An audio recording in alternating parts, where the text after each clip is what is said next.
आज दिल तय आवाज आई, लिखन बैठ गया तेरे बारे में। तो कलम कहने लगी कि किस किस ने अपना दर्द सुनावेगा, कोई तने याद भी करता है या नए वक्त गवावेगा।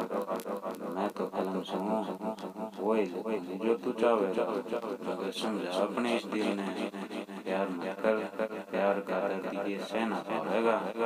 तोड़ के चली जावेगी तेरे इस दिल ने, किसने तोड़े है ये भी किसी को बताना पावेगा।